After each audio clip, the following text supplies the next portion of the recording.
Mental health at first glance, it sounds nothing but another medical term, another illness or disorder to cure. But it's about time to end the stigma brought by all these immature and insensitive stereotypes. I'm not in any professional position to be talking about this, but I'm taking a stand with every single soul out there who needs more than "it's gonna be okay" or "everything will be fine." My professor once told the class that saying these phrases doesn't really help someone undergoing a rough time. Let's say depression, anxiety, bipolar disorder, or in my case, it's dysthymia. For example, a depressed person with suicidal instincts will do everything to end the suffering, the pain, and telling them, hey, it's okay to feel that way, is a stupid move because they're absolutely aware about how they feel crystal. What they need is for someone to give them hope, someone willing to impose their belief, someone who can make them feel other emotions aside from extreme sadness. So instead of saying, it's okay that you feel that way, why don't we change it to, hey, it's hard but you're a fighter. There are billions of people around the world waiting to see you smile again, waiting for you to realize that everything that happened in the past shouldn't be the one steering your soul, steering your life. All the sacrifices you did would all be in vain if you won't live to see another day, if you won't hold on to what your future has to offer. That way, they'll know someone is fighting with them. Someone believes that they can do more than staying in the dark. The moment they understand how bad they want their lives back and rather than taking it away is the exact moment they realize it's time to take their lives on a different direction and it's time to head for the light at the end of the tunnel. For the past 21 years of my life, I've seen people struggle so hard to conceal their mental health instability, all for one reason. They don't want to be seen as a weak person. I say, screw that. We all get weak, not because we're tired of being strong or brave or courageous, but it's because we're human beings, and I see nothing wrong with that. My friends, for instance, they're all high-minded and confident, but it doesn't mean they're totally stable. But if you take closer inspection, their life, their self-esteem is raging because they choose to wake up every morning and face a new dawn, even if it meant slaying the same demons over and over again. That seeing them all beaten up and bruised hurts. Why? Because we're used to them full of colors and positivity that it seems such anomaly watching them cry, fall apart, and get lost. And I'm ashamed of myself that it sometimes takes me so long to figure out that something is wrong with them, and that drives me to do better. They're my friends, they're your friends, and it should be easy for us to know there's something off-key and unusual about them. Especially that they're the ones we care about, because if it's hard for us to recognize their uncommon behavior, just imagine how confused they are, how difficult it is for them to see what no one is seeing. Before, it makes me feel better for them that I listen to their problems, hearing them blame themselves. But now that I think of it, I should have gone mad at them for carrying all the world's burden on their shoulder, knowing I have two utterly free pair of hands willing to lift their loads with them.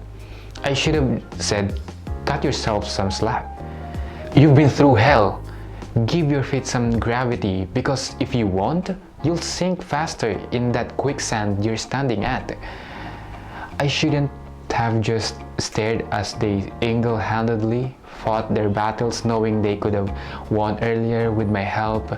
And that was the time I promised myself I'll stop keeping a blind eye and start looking for signs of that the people around me might drown. Not because they don't know how to swim or the ocean is vast or deep, but because every now and then we all need reasons to stay afloat. Reasons to never stray too far from the shore, reasons to be saved. Scrolling through my Instagram, I saw a post that really struck me out. It was a comparison between the perception of a closed-minded and an open-minded person. It showed a reality that we are all too coward to accept, too self-drawn to notice, and too young to care about. First, closed-minded set say, I can do this, while open-minded says, I'm learning. We all had this stage in our lives where we were either doomed at the first try or sick of trying. Why? Because we were too busy believing that the whole world isn't just evolving around us, that it won't stop when we stop. Well, truth be told, we were right all along. We are not the Earth's axis, but apparently we have our families, friends, even colleagues making us see that sometimes giving up isn't the choice. The thing is, we associate giving up with losing success, when in the first place, we should be linking success with knowledge. Problem making, our mental health unstable are like math equations, wherein we won't arrive into the correct answer if we don't have the right formula, and learning these specific formulas make the process of solving easier. Second, the side of the closed mindset believes, I have failed, whilst the open mindset believes, I can still improve. We all have memories of writing our names for the very first time and how our mothers would give us rewards for doing it better and better as we go along the way. How they remain patient and calm, teaching us how to hold a pencil or how to properly erase mistake. But little do we know that it's not just about putting the basics in our mind. It's more about honing our passion to keep going because they established improvement with rewards at a very young age. We never heard them discourage us, not for a hot second, for they saw a fighter inside us that needed kindling, and isn't it just right for us to keep believing in ourselves the way our mothers to keep pushing our limits? Because having mental health instability isn't all about sustaining a positive, healthy outlook in life. It's more about helping ourselves to grow, to conquer our obstacles, and enhancing our coping mechanism. So when we fall, we won't fall as hard and as deep as the last time until it gets easier. The way is full of thorns, rubbles and shattered glass, but it will get easier enduring and managing the pain. Lastly, the closed mindset stated, I should quit, and the opposite is stated, I should ask for help. Napoleon Hill quoted, a quitter never wins, a winner never quits. It's undeniably difficult staying intact when we are catching sight of the universe collapsing before our eyes, and it is more difficult having no hands to hold on to and the shoulders to cry onto when it feels like our world is ending. But it doesn't mean no one is hoping to hold our hands or wipe our tears and listen to our heartbeats saying, I'm tired, maybe my fight is over, maybe it was meant for me to only stay this long and I'll break if I go any further. When this beating pound of a flesh we have is already saying this, answer it. Tell your heart, no, our fight has just begun, and I'm depending on you as much as you depending on me. Don't let me down. We will seek for help. We'll save each other. Just don't give up. Just don't get tired pumping blood to my system. I can't afford you losing hope. I have many friends, but I only have one heart. Hold tighter. Most of the times, the best help we could lend ourselves is ourselves.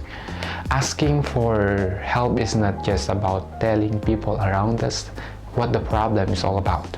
It's more to encourage ourselves to stop lurking in the denial stage anymore, for us to fully accept the help from others. We must first understand the situation we are in, because if we're not open enough to communicate our conflicts to them, the solution they're willing to provide will be in vain and might even result to bigger conflicts. Let my final word gives you the courage and strength to start making change for yourselves, for your friend, your son or daughter, your parents, your lover, your neighbor. Change anyone you know who's suffering from mental health instabilities. We needed to bleed to know we are alive. We needed to choke on our fears to know we are still breathing.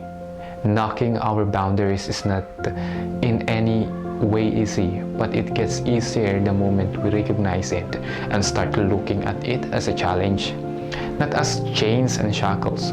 We've met our own darkness in times we never expected, dragging us straight from cloud 9 to 6 feet under. All we need to do now is leave it better than we found it.